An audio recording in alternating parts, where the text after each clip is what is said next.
Hello दोस्तों, आपको नवरात्र के दूसरे दिन की बहुत बहुत बधाई और शुभकामनाएं। आज माँ ब्रह्मचारिणी की उपासना की जाती है।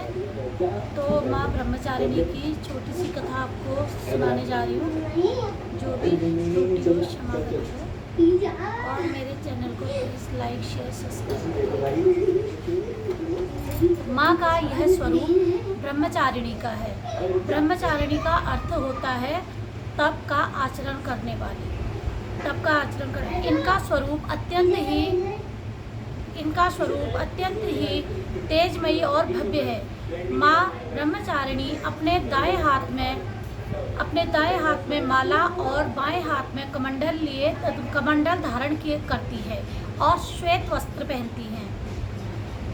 एकाग्रता, विवेक और धैर्य की माता माँ ब्रह्मचारिणी के अनुसार माता ब्रह्मचारिणी ने अपने पूर्व जन्म में राजा हिमालय के घर में पुत्री रूप में जन्म लिया था।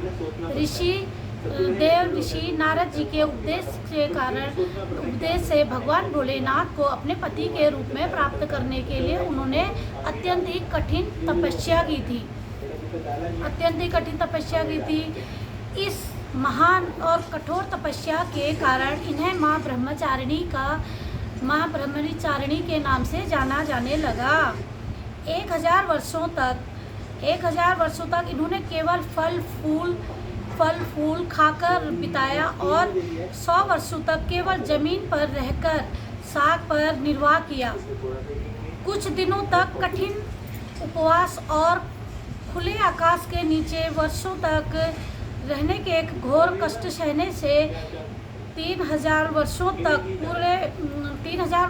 तक टूटे हुए बिल्व पत्र खाए और भगवान शंकर की उपासना करती रही। इसके पश्चात उन्होंने सूखे बिल्व पत्र खाना भी छोड़ दिया। इसके बाद तो उन्होंने सूखे बिल्व पत्र खाना छोड़ दिया। कई हजार वर्षों तक निर्जल और निराहार रहकर तपस्या की।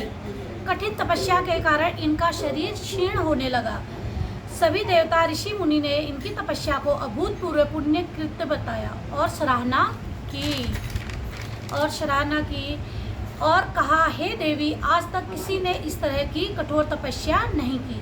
तुम्हारी मनोकामना परिपूर्ण हो और तुम्हें भगवान चंद्रमौली शिवजी पति रूप में प्राप्त हो। अब तपस्या छोड़कर अपने घर की तरफ लौट चलो। इस देवी की कथा का सार यह है कि जीवन के कठिन संघर्षों में भी मन को कभी विचलित नहीं करना चाहिए। माँ ब्रह्मचारिणी देवी की कृपा से सर्व सिद्धि प्राप्त होती है। दुर्गा पूजा के दूसरे दिन इन्हीं की पूजा की जाती है। माँ ब्रह्मचारिणी का